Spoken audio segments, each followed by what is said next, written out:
Muito bem, alunos. Vamos então fazer a correção do plano de estudo tutorado do terceiro ano do ensino médio, volume 3, 2021, disciplina de Geografia. Sou a professora Verônica e a gente vai iniciar então com a correção da semana 1, ok? Bom, sobre a agricultura no Brasil, julgue as afirmativas como verdadeiras ou falsas. A mecanização agrícola e a liberação de mão de obra na agricultura foram importantes fatores de migração da população do campo para as cidades. Isso, com a introdução de máquinas, de melhoramentos agrícolas, isso vai acabar diminuindo os postos de trabalho, fazendo com que muitas pessoas migrassem, para as cidades. Vendessem suas terras num preço mais barato, e de forma forçada, de forma involuntária, acabassem optando pela migração para cidades. A concentração fundiária, que se observa entre outros estados no Paraná e no Mato Grosso do Sul, é fator de expropriação de camponeses que passam a buscar áreas da fronteira agrícola da Amazônia ou se direcionam aos centros urbanos. Então, a concentração das terras nas mãos de poucas pessoas, ela vai acabar acelerando esse processo de expropriação de muitos camponeses que, não conseguindo competir com esses grandes fazendeiros, eles vão acabar vendendo suas terras ou perdendo as suas terras e vão buscar outras áreas na chamada fronteira agrícola, em direção à região norte, ou mesmo muitos vão optar para migrar para as cidades. Os boias frias são trabalhadores sazonais, ou seja, são trabalhadores que trabalham na época das colheitas, em determinados períodos do ano, que são característicos da implantação de relações capitalistas modernas no campo. Então, geralmente são pessoas que trabalham, são assalariadas ou trabalham por produção, recebem por semana ou por quinzena, e são característicos desse processo de modernização no campo.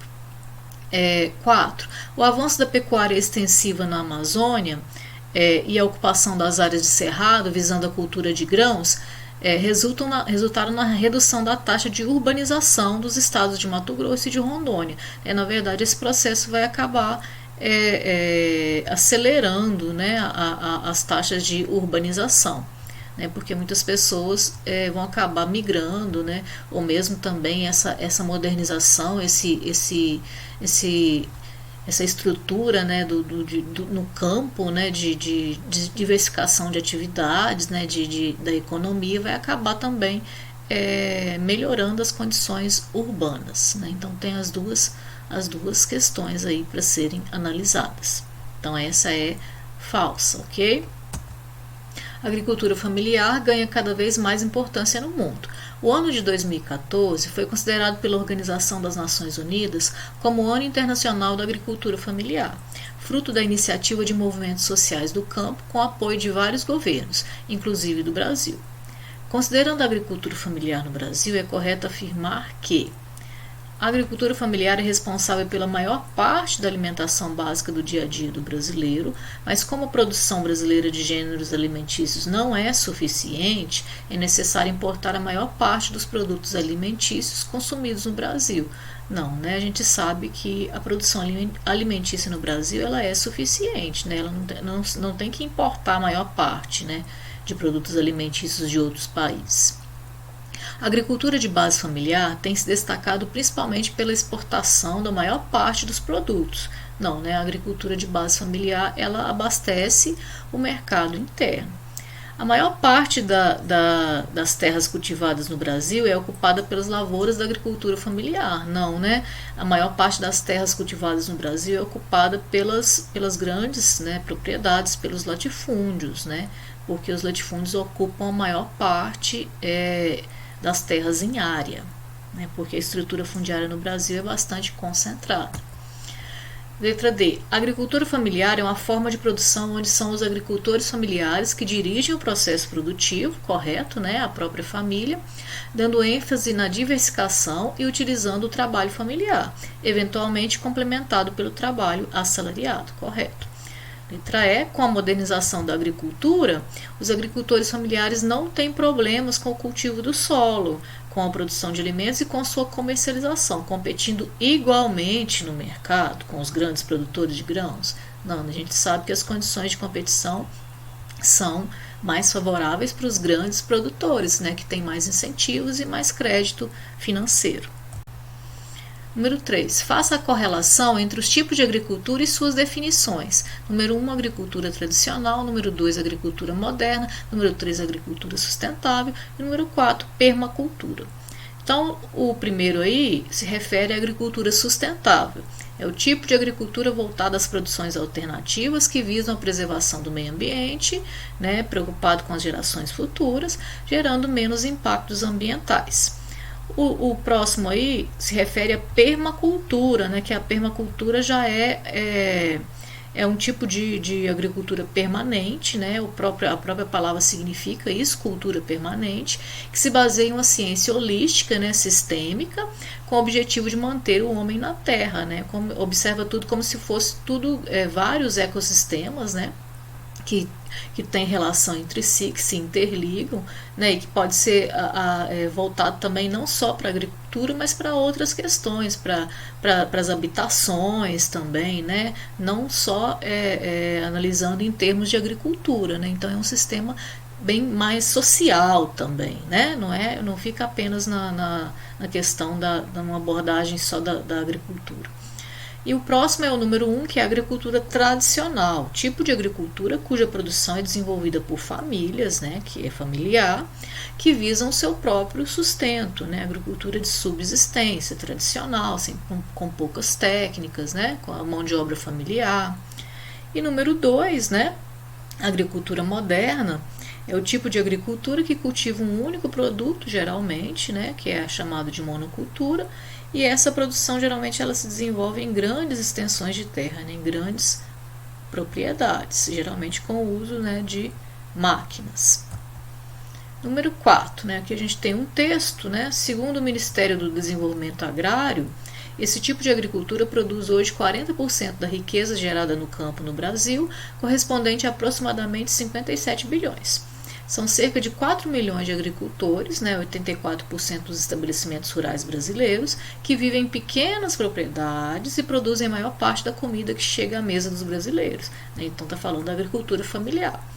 Quase 70% do feijão vem dessa atividade, 84% da mandioca, né, 58% da produção de suínos, 54% do leite, né, e assim por diante. Em 2003, o PIB do setor cresceu 14,31% em relação ao ano anterior, além de ser a base de importantes cadeias de produtos proteicos de origem animal, sendo majoritária no caso do PIB da cadeia produtiva dos suínos, né, do leite, né, das aves, e então a gente está falando aqui, logicamente, da agricultura familiar, né, que abastece o mercado interno, né, com a maior parte da produção de alimentos. Número 5, né, analise o gráfico abaixo, né, aquele mesmo gráfico, aqueles mesmos valores que a gente acabou de falar no texto, né, participação da agricultura familiar na produção de alimentos, né, mandioca, feijão, rebanho, de suínos, né, leite, aves, milho, café.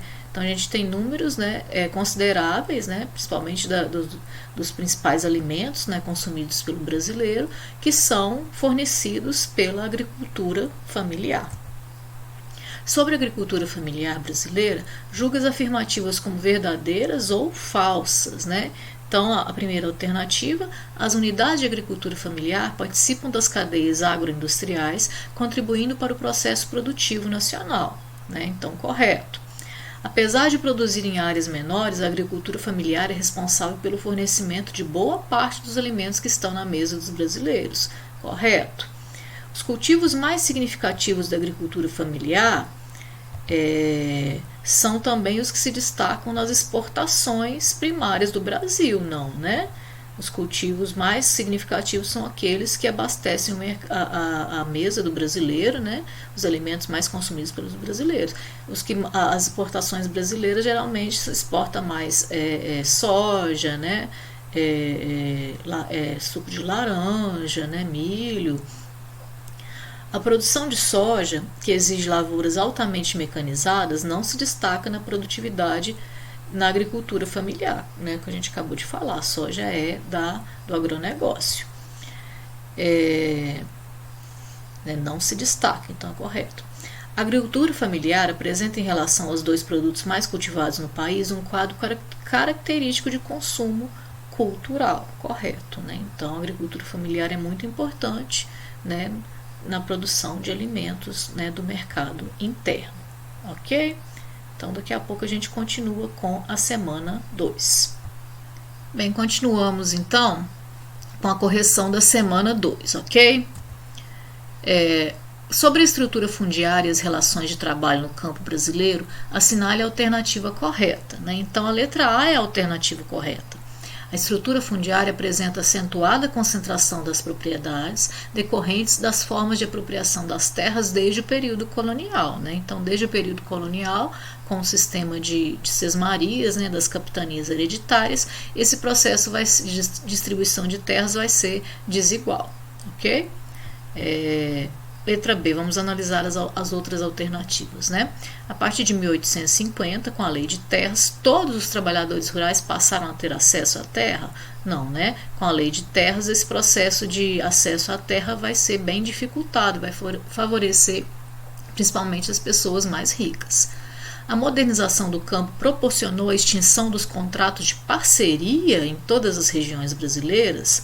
Não, né? Os contratos de parceria ainda permanecem, né? Muitos produtores vão ser prejudicados, muitos pequenos produtores vão ser prejudicados com a modernização do campo, mas ainda, né, existem contratos de parceria, né? Não se extinguiu. Nas áreas de fronteiras agrícolas, todos os trabalhadores rurais possuem títulos de propriedade da terra? Não, né? A gente sabe que é bastante comum, né, as pessoas serem posseiros, né? Pessoas que não têm as terras regularizadas. Os boias-frias são assalariados que trabalham nas propriedades de forma permanente? Não, né? Não é de forma permanente, é de forma temporária, né? E com vínculo permanente? Não, né? Então, são pessoas que trabalham de forma temporária, ok? Número 2. A questão agrária é entendida atualmente a partir de duas concepções sobre o destino da produção e o modo de vida no campo, que refletem diferentes modelos agrícolas e de desenvolvimento, o do campesinato e o do agronegócio. Relacione os modelos de produção da coluna 1 de acordo com as características de produção agrícola da coluna 2. Bom, aqui a gente tem o campesinato e o agronegócio, né? No agronegócio, controle centralizado da produção, do processamento e do mercado, né? Porque é uma cadeia produtiva o agronegócio. Uso da ciência e da tecnologia na produção, né? Então, alto uso de tecnologia, máquinas, né? Melhoramento, biotecnologia. ênfase em uma abordagem holística da produção, né? Geralmente sistemas da agricultura familiar, né? Sistemas de agricultura mais sustentável. Então aborda, né, utiliza essa abordagem mais sistêmica, né, que valoriza a própria dinâmica, né, da natureza, né, utilizando também os conhecimentos tradicionais. ênfase na produção para grandes mercados, né, então o agronegócio visa a exportação. ênfase nos métodos tradicionais de produção, né, então é o campesinato, né, a agricultura agropecuária e agricultura familiar. A luta pela terra no Brasil reflete o processo histórico de sua apropriação, ocupação e uso, desde a colonização até os dias atuais. Ao longo do tempo, verificaram-se vários conflitos pela posse da terra. Na segunda metade da década de 1980, houve aumento da violência no campo das regiões brasileiras, decorrente, né? Então, por que vai aumentar essa violência? Decorrente da organização dos movimentos sociais em defesa da pequena propriedade e dos interesses dos migrantes, da expansão dos latifúndios e do aumento da luta pela posse da terra por parte dos camponeses, né? Então, à medida que aumenta os latifúndios, né, à medida que se moderniza o campo, as grandes propriedades vai aumentar. E, logicamente, vai aumentar também a luta pela posse da terra, né? Que muitos vão acabar sendo expropriados. E aí, por essa razão, eles vão se organizar, né, em movimentos sociais, e por essa razão também vai aumentar esse conflito, né, entre os grandes fazendeiros e principalmente o movimento dos trabalhadores sem terra. né, do apoio da Comissão Pastoral da Terra aos movimentos sociais de luta pela posse da terra, não é essa a razão do aumento da violência. Da modernização da agricultura nas regiões norte e nordeste, que provocou o aumento da luta, né, a modernização mais no centro-sul.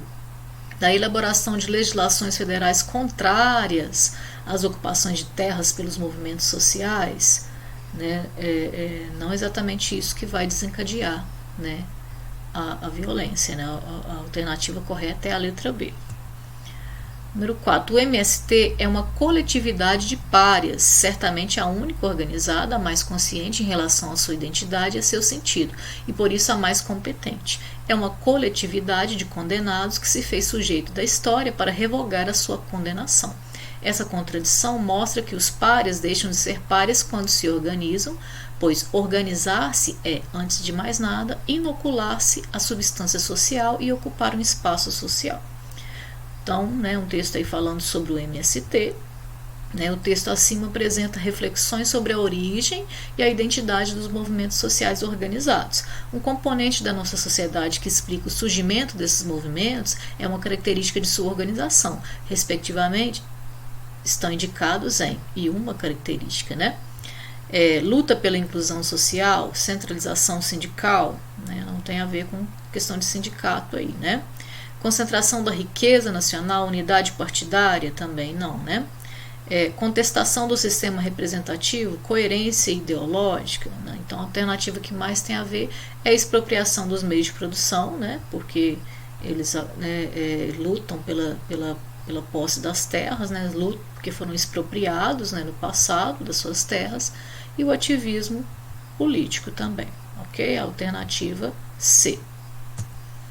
Número 5. Os problemas referentes à questão agrária estão relacionados essencialmente à propriedade da terra, consequentemente à concentração da estrutura fundiária, né? Então a gente tem um esquema aqui, né, tem uma charge, né, a pessoa está olhando aqui, as terras que pertenceram, né, foram sendo passadas de geração em geração, né, filho, pai, né, avô, bisavô, tataravô, e explicando, né, a estrutura fundiária no Brasil, né, que vai interferir aí na distribuição das terras, e essa distribuição das terras vai gerar problemas no campo, e logicamente vai ter essa questão dos conflitos no campo envolvendo, né, principalmente esse MST, né, o Movimento dos Trabalhadores Rurais Sem Terras.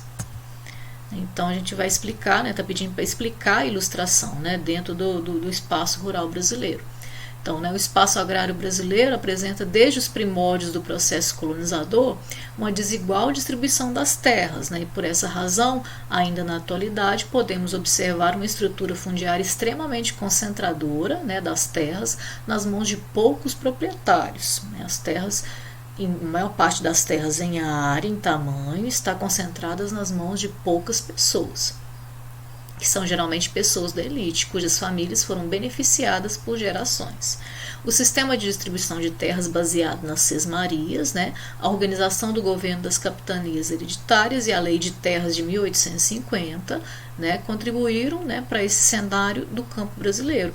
Essas disparidades, né, essas desigualdades contribuem para o aumento dos conflitos fundiários que envolvem fazendeiros do agronegócio, camponeses do MST, grileiros, né, pessoas que falsificam documentações de terras, indígenas e outros atores políticos também, ok? Então, daqui a pouco a gente retorna com a correção da semana 3. Bem, retornamos então com a explicação, né, com a correção da semana 3. A estrutura fundiária no Brasil está concentrada nas mãos de uma pequena parcela da população, criando assim os conflitos por terras. Diante desse problema, o mapa abaixo mostra a distribuição territorial mais conflitante em 2009 no território brasileiro. Assinale a alternativa correta, região no Brasil com maior número de conflitos por terra, né? Então a gente observa aqui, né, os estados da região norte, né? Olha o estado do Pará, né? Olha a quantidade, né? Quanto maior o tamanho da bolinha, maior, né, o número de conflitos, ok? Então a região norte é que vai apresentar esse maior número de conflitos fundiários. O gráfico representa a relação entre o tamanho e a totalidade dos imóveis rurais no Brasil. Que característica da estrutura fundiária brasileira está evidenciada no gráfico apresentado, né? Então a gente consegue observar aqui, ó, que as terras acima de 1.000 hectares representam 53%, né? Então a gente tem a maior parte das terras em área concentradas nas mãos dos latifundiários, né, nas mãos de poucas pessoas. De 100 a 1.000 hectares, a gente tem esse percentual de 15,2%. Né, de 10 a 100 hectares, a gente tem o percentual de 30,5%. E até 10 hectares a gente tem apenas 1,3%. Né? Então, as terras, né, a maior parte das terras das grandes propriedades está concentrada, né, representam 53% da área, né, e está concentrado nas mãos de poucas pessoas. Né? Então, a estrutura fundiária brasileira é uma das mais concentradas do mundo. A maior parte das terras em área, né, está concentradas nas mãos de poucas pessoas, né, 53% acima de 1.000 hectares, ok? Se a gente fosse analisar em quantidade de propriedades, aí a gente teria uma quantidade maior de pequenas e médias propriedades, mas a gente está falando no tamanho, né? A gente está falando da área dessas propriedades. Número 3. Sobre as definições das propriedades rurais brasileiras, escreva V para as proposições que considerar verdadeiras e F para as proposições que considerar falsas. Né? Minifúndios são pequenas propriedades rurais voltadas para a produção moderna de monocultura. Né? Não, aqui minifúndios são pequenas propriedades voltadas para a agricultura familiar. Latifúndios são grandes propriedades rurais voltadas para a produção de subsistência, ou justamente o contrário, né? Voltadas para a produção moderna, para monoculturas, né? Para exportação. Módulo rural é o imóvel rural explorado por uma família, garantindo nele o seu próprio sustento. Né? Correto, definido aí, esse conceito é definido pela Constituição. Empresa rural é uma propriedade rural utilizada para a exploração econômica racional do espaço agrário, né? O latifúndio, lembrando sempre que tem que se cumprir a chamada função social da terra, né, que está prevista na Constituição. Tem muita gente sem terra, tem muita terra sem gente. Cartaz do MST inspirado nos versos de Lavradores de Goiás. A luta pela terra no Brasil existe há décadas e já fez várias vítimas entre trabalhadores do campo, religiosos e outros. Entre as principais razões dos conflitos de terras no Brasil, podemos citar a disputa pelas poucas áreas férteis em nosso território. Não, né? A gente sabe que o Brasil ele é bastante agraciado, né, em terras agricultáveis e férteis. Letra E, né? Vamos passar aqui para baixo. A utilização intensiva de mão de obra permanente, onerando o grande produtor rural, não é exatamente isso que gera os conflitos, né? A perda do valor da terra agrícola pelo crescimento da industrialização no nosso país, exatamente não, né? Não é isso que vai gerar os conflitos, é justamente essa luta pela terra, né? A divisão excessiva da terra em pequenas propriedades, não, né? A gente sabe que existe essa distribuição, né? Essa divisão desigual, né? Existem grandes latifúndios, né? de grandes extensões. Letra B, a concentração da propriedade da terra nas mãos de poucos e a ausência de uma reforma agrária efetiva. Né? Então, a maior parte das terras em área está concentrada nas mãos de poucas pessoas. Número 5. Só produzir alimentos não é o bastante para acabar com a fome. O importante, sobretudo nos países e nas regiões onde a população rural é grande e tem taxas de crescimento demográfico elevadas, é que se consiga a integração orgânica entre o combate à fome e a produção de alimentos por parte dos pobres que vivem no campo. O texto pode ser utilizado como argumento a favor do desenvolvimento industrial, do controle da natalidade, da reforma agrária, correto, né? Da distribuição de cestas básicas e da exportação de produtos agrícolas. Né? Então, aqui está falando a questão da necessidade de uma reforma agrária, né? Que gere produção de alimentos, mas que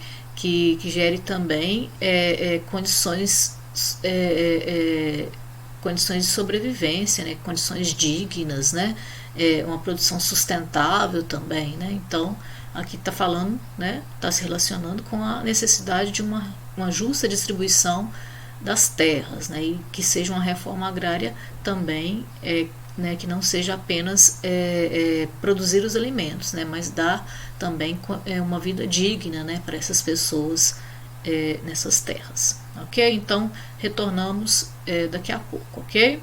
Com a correção da semana 4. Bem, continuamos então com a correção da semana 4. Número 1. Por que os adeptos da reforma agrária são contra os latifúndios? Né? Por que eles são contra os latifúndios, né? As grandes propriedades? Porque muitos latifúndios eles são improdutivos, né? Isso acontece, né? de ocorrerem latifúndios que estão improdutivos. E muitos ficam também em processo de especulação, né? Esperando, né? Especulando a valorização dessas terras, para que essas terras possam ser vendidas por valores altíssimos, né? E muitos também não estão cumprindo, portanto, a função social, né, da terra, que é gerar a produção, gerar o sustento, né? Essa função está prevista justamente na Constituição. Além disso, com a expansão do agronegócio, mais e mais latifúndios vão surgindo, né? Porque precisa de muitas terras, né, para poder desenvolver esse agronegócio.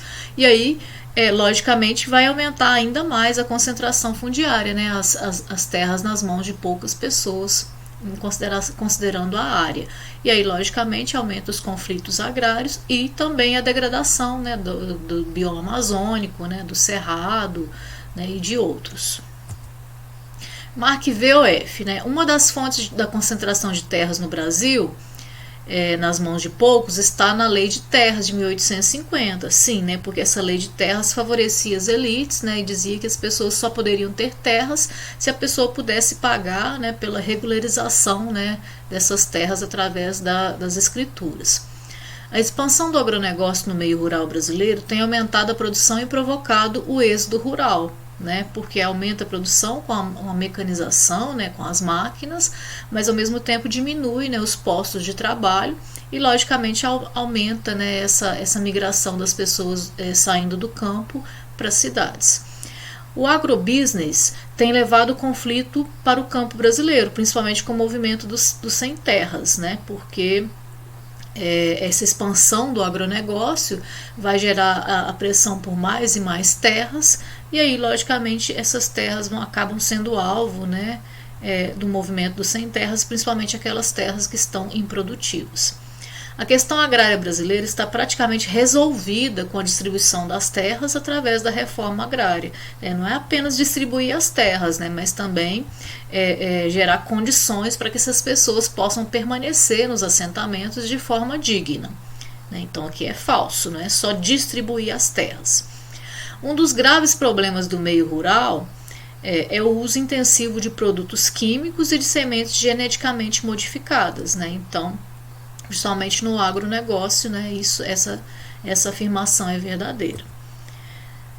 Temos aqui dois gráficos, né, estabelecimentos rurais em porcentagem, né, e a área ocupada desses estabelecimentos rurais, né.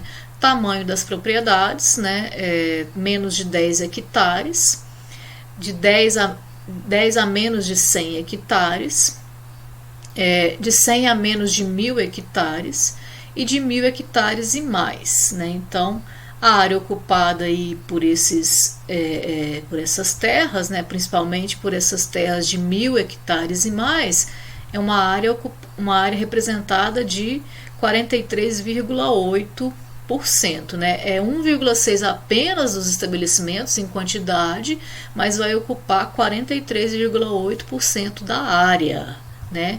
Enquanto que existem mais pequenas e médias propriedades, no entanto, elas ocupam uma área inferior a essa área dos grandes latifúndios, ok? Então, o que está representando? Né? Pequena quantidade de propriedades, com até 100 hectares, ocupando a maior parcela da área? Não, né? A maior parcela da área é ocupada pelas grandes propriedades. Grande quantidade de propriedades com mais de 1.000 hectares, correspondendo à maior parcela da área ocupada, o que significa uma distribuição equitativa, né? Não é uma grande quantidade, é uma pequena quantidade, só que com a área maior.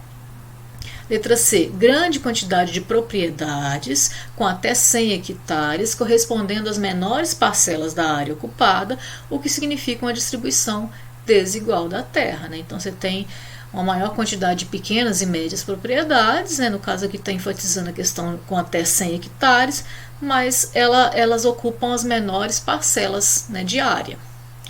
Pequena quantidade de propriedade de 100 a 1.000 hectares, ocupando a maior parcela da área? Não, né? Ocupando a menor parcela da área. Pequena quantidade de propriedades com mais de 1.000 hectares, correspondendo à menor parcela da área ocupada? Não, né? Correspondendo à maior parcela da área ocupada, que seria o correto. Então, a alternativa correta aí, né, é a alternativa C, né? Tem que ter entendido que é diferente a quantidade de propriedades do tamanho das propriedades. Acerca do movimento dos sem terras, MST, e da reforma agrária no Brasil, é correto afirmar que o MST não recebe o apoio da Igreja e da Pastoral da Terra por invadir e destruir laboratórios de pesquisa de empresas reflorestadoras e áreas produtivas. Né, não tem a ver com essa questão, não, né? Organismos de países capitalistas avançados se opõem ao financiamento das marchas do MST em função dos interesses ligados ao Fundo Monetário Internacional. A imprensa e a mídia brasileira em geral não divulgam, na verdade eles divulgam, né, as invasões, os confrontos, temendo alarmar o público, eles divulgam, né, e há pouco tempo atrás eles pintavam o MST, né, como vagabundos, não é isso? Letra D. Ainda continuam, né? Muitas situações aí. Alternativa correta, então. A Constituição de 88 estabeleceu ser obrigação do governo realizar a reforma agrária e, diante da inoperância governamental, né, uma reforma agrária muito lenta por parte do governo, o MST articulou ações de ocupações de terras, né, que é a principal ação, a principal forma de luta do MST seriam essas ocupações das terras, ok? Pela mídia, né, durante muito tempo foi denominado de invasões, né, no sentido pejorativo mesmo. No Brasil, a reforma agrária nunca foi plenamente realizada. Quais os principais fatores que impedem a sua realização, né? O que dificulta essa realização da reforma agrária no Brasil? Né, entraves políticos e jurídicos, né, principalmente as elites, né, que acabam dificultando, né, elites que têm representações políticas que acabam dificultando as leis, né, a aplicação das leis e a realização plena, né, da reforma agrária, entraves jurídicos, né, processos, né, de desapropriação, né, de comprovação de improdutividade que se arrastam, né, durante muito tempo, né, dificultando e fazendo com que a reforma agrária nunca seja realizada de forma mais efetiva, né, mais rápida. O excesso de burocracia, né, e os custos elevados para manutenção e assistência social e técnica nos assentamentos rurais, né, para manter esses assentamentos rurais, né, para proporcionar uma vida digna, né, para dar manutenção da assistência para esses assentados, né, cursos, para se construir escolas, né, postos de saúde nos assentamentos, né, é tudo muito difícil, é um custo muito elevado, né, e aí acaba dificultando esses assentamentos rurais de prosperarem, ok? Então daqui a pouco a gente retorna com a correção da semana 5. Bem, então retornamos com a correção da semana 5, né, de geografia. O que é o turismo rural e quais os benefícios? Bom, o turismo rural ele envolve atividades onde as pessoas elas buscam estar em contato mais direto com a natureza, né, com o campo de um modo geral, descansando, né, praticando esportes, como por exemplo em hotéis fazendas, né, em pousadas, né, em pesque-pagues. Geralmente o turismo rural promove uma maior interação entre o campo e a cidade, gera mais renda e mais empregos para as famílias, né? Sejam as famílias do campo mesmo ou pessoas da cidade, né, que resolvem realizar empreendimentos, né, no campo, ok? A aproximando mais o campo e a cidade. A existência de diferentes técnicas e metodologias do uso da terra no meio rural permite a realização de distintas classificações acerca dos sistemas agrícolas. A mais clássica tipologia realizada opõe os métodos ditos primitivos, com o uso de amplas áreas, baixa produtividade e uso de mão de obra em massa, dos métodos mais avançados, com a produção em alta densidade, técnicas avançadas e utilização de tecnologias mais bem delineadas. A classificação acima descrita opõe, coloca em contradição, em situações opostas, as técnicas agropecuárias, intensiva e extensiva. A intensiva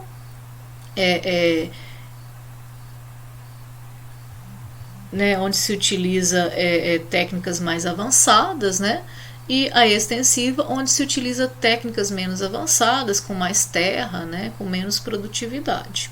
Ok?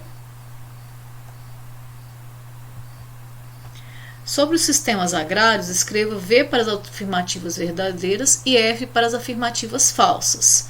Agrosistema é um tipo ou modelo de produção ou agropecuária em que se observa que cultivos ou criações são praticados, quais as técnicas e como se dá a relação da agricultura com o espaço e qual é o destino da produção. Então aqui a gente tem a alternativa verdadeira. A agricultura de jardinagem consiste na inovação do uso de telhados urbanos para o plantio ou cultivo de hortaliças e flores. A proposta visa tornar a cidade mais verde, além de favorecer um microclima. A agricultura de jardinagem é aquela praticada principalmente na Ásia, realizada nos chamados terraços, que se utiliza a técnica dos terraços ou com curvas de nível, onde se produz principalmente o arroz. Então tá falsa essa alternativa. Do ponto de vista ambiental, a Revolução Verde, assim identificada, proporcionou agricultura sem contaminação de alimentos nem das águas por ela utilizadas. Isso possibilitou uma preservação maior da biodiversidade, justamente o contrário. A Revolução Verde vai introduzir máquinas, substâncias químicas, agrotóxicos, que vai sim proporcionar uma agricultura com contaminação, com alto índice de contaminação, além de interferir na biodiversidade. Dentre os sistemas agrários tradicionais, podemos citar o pastoreio nômade ou transhumante, muito comum nas regiões áridas ou semiáridas, e consiste na criação de animais, cabras, ovelhas ou vacas, constantemente levadas de um lugar a outro em busca de água e de pastos, que não estejam degradados, que não estejam que estejam em melhores condições. Ok? Então aqui nós temos V, F, F, V. Ok? Número 4, A questão 4, então. A agricultura morreu, viva o agronegócio. Esse é o conceito mais utilizado quando hoje se fala da atividade agrícola. Essa atividade é caracterizada principalmente, o agronegócio, pela policultura, o cultivo de vários produtos alimentícios para o próprio consumo dos produtores, Não, aí a gente não é exatamente o agronegócio aí, Pelo cultivo de um ou vários produtos destinados à venda e à maximização do lucro, sim, o agronegócio visa sempre mais lucro, maior produção, monoculturas ou uma maior variedade de produtos, mas sempre visando a exportação. Pela monocultura, cultivo de um único produto agrícola para atender às necessidades da população? Não, Quem atende às necessidades da população geralmente é a agricultura familiar. Pelo cultivo de vários produtos alimentícios para troca, sem lucro, não existe isso no capitalismo, não é verdade? Então, alternativa B. Número 5. Número 5, Na verdade, aqui a gente vai só até o 4, não temos número 5 na semana 5, ok? Vamos retornar então daqui a pouco com a correção da semana 6, ok? Retornamos então com a correção da semana 6, de geografia. Por que podemos dizer que a fome é um problema mais social do que tecnológico? Bom, Porque na atualidade, né, é comprovado que a produção de alimentos ela é mais do que suficiente para acabar com a fome mundial, né, principalmente nas áreas de fome crônica, né, como por exemplo no continente africano. Principalmente considerando a grande produtividade, né, que é obtida atualmente com o uso de máquinas, né, de agrotóxicos, né, e outros implementos que são utilizados no campo. Né. Então, tendo em vista essa situação, resolver o problema da fome não é uma questão de falta de alimentos, né? Existe sim uma produção suficiente, mas sim o que falta é uma distribuição mais justa, né? Uma distribuição mais igualitária da renda, né? É isso que falta, porque hoje em dia existe sim uma distribuição desigual da renda e dos alimentos, né? Então é necessário que acontecesse uma distribuição mais justa, né? Mais igualitária, e não simplesmente produzir alimentos, porque a gente sabe que a produção é sim suficiente, né? Só não é bem distribuída.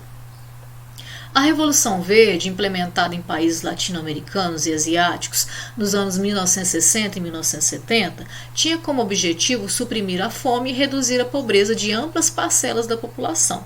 Entretanto, as promessas de modernização tecnológica da agricultura não foram cumpridas inteiramente, contribuindo para a geração de novos problemas e aprofundando velhas desigualdades. A Revolução Verde com a falácia de que iria acabar com a fome, pobreza, mas na verdade ela queria favorecer as grandes multinacionais, as multinacionais de máquinas, de sementes, e de tudo mais. Assinale a opção que faz referência aos efeitos da Revolução Verde.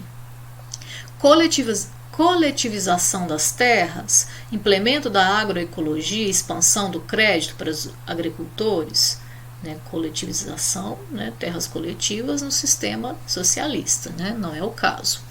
Distribuição equitativa de terras, distribuição igual das terras, não, vai favorecer a concentração fundiária. Difusão da policultura, não, vai favorecer as monoculturas. E o uso de defensivos biodegradáveis, na verdade não, o uso de defensivos que não tem nada de biodegradáveis, que causam doenças, que causam poluição. Expansão de monoculturas, uso de técnicas tradicionais de plantio e fertilização natural dos solos. É isso? Reconcentração de terras, crescimento do uso de insumos industriais e agravamento da erosão dos solos. Ok? Então aqui a gente tem a alternativa aí a ser marcada,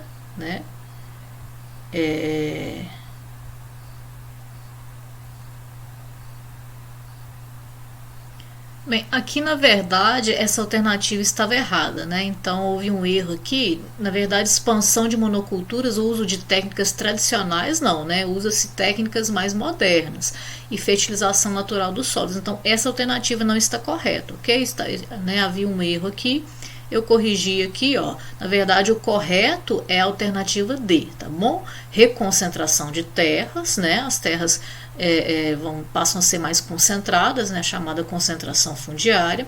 O crescimento do uso de insumos industriais, dos agrotóxicos, das máquinas, dos implementos agrícolas, e agravamento da erosão dos solos, e outros problemas ambientais também provenientes aí dessa Revolução Verde, e desse agronegócio. Número 3. A implantação de modernos agrossistemas no contexto geoeconômico brasileiro gerou uma série de debates, dividindo opiniões acerca da produtividade e dos impactos gerados pela modernização das práticas agrárias. Assinale a alternativa que indica, respectivamente, um impacto negativo e um aspecto positivo da mecanização rural no Brasil, uma coisa negativa e uma coisa positiva da mecanização. Diminuição média da produção, maior geração de empregos, aumento dos índices de erosão, controle do êxodo rural, redução das áreas florestais, aumento das exportações, queda no preço das commodities, conservação da biodiversidade, Então, uma consequência negativa e uma consequência positiva aí da mecanização, que está corretamente associado, é a redução das áreas florestais, com a mecanização, e o aumento das exportações, que é um aspecto positivo. Temos aqui uma imagem de uma produção agrícola mecanizada, tá? Que é da próxima questão, marca VOF, de acordo com a leitura da paisagem agrária que foi mostrada na foto. A modernização do campo provoca subordinação crescente do campo à cidade e à indústria, destino da produção agrícola e de onde recebe insumos e equipamentos? Né? Sim, né? Quanto mais moderno, maior essa inter-relação e essa subordinação, né, do campo à cidade e à indústria. A modernização da agricultura torna as paisagens agrícolas homogeneizadas através da especialização produtiva para atender ao mercado urbano industrial cada vez mais exigente, né? Então, essa expansão das monoculturas vai acabar homogeneizando, né, as paisagens, principalmente as paisagens do campo, né, do agronegócio. O campo torna-se cada vez mais autossuficiente em função de ser o espaço que mais rapidamente absorve as modernizações no meio técnico, científico e informacional. A gente sabe que existe cada vez mais uma interligação, né, uma inter-relação muito grande entre a cidade e o campo, né, apesar dessa modernização do campo. Mas ainda existe essa inter-relação. Então, alternativa falsa. A modernização do campo reduz a população rural, mas contribui para a formação de uma população agrária que, além dos boias frias, inclui agrônomos, tratoristas, né, mecânicos e outros profissionais que, mesmo morando nas cidades, dedicam-se às atividades agrárias? Correto, né? Então é um novo campo, né, um novo rural, ok? Então, VVFV, ok? A última questão aí, né? Assinale a alternativa correta que representa uma das consequências da modernização da agricultura brasileira, né? Que consequência principal que a modernização da agricultura brasileira vai trazer? Redução dos conflitos agrários devido à diminuição da expansão da fronteira agrícola na região centro-oeste? Verdade não, né? Justamente o contrário. Comprometimento das áreas remanescentes de Mata Atlântica do Rio de Janeiro e São Paulo para a implantação da lavoura cafeeira, aumento da acessibilidade aos maquinários, né, agrícolas e da dependência ao fornecimento de sementes transgênicas, né, é uma consequência, né, mais dentro da proposta aqui, né, aumento dos impactos ambientais e diminuição do êxodo rural devido à inserção de novas tecnologias no campo. Na verdade, o êxodo rural tem aumentado, né, e não diminuído, né, em função das novas tecnologias no campo. Então, a alternativa correta seria o aumento da acessibilidade aos maquinários agrícolas e da dependência, né, ao fornecimento de sementes transgênicas, ok? Alternativa C, beleza? Então, aqui a gente finaliza, né, a correção do plano de estudo tutorado, né, do terceiro ano do ensino médio, volume 3. Né? Aproveito, então, para pedir aos alunos que coloquem suas atividades em dia, né, que façam as atividades, aproveitem a correção, aproveitem também as aulas de explicações, né, acessem nosso canal, né, se inscrevam no nosso canal de videoaulas de Geografia e História, né, ativem o sininho e coloquem suas atividades em dia, ok? Muito obrigado, então, a todos e a todas, e um forte abraço para todos vocês.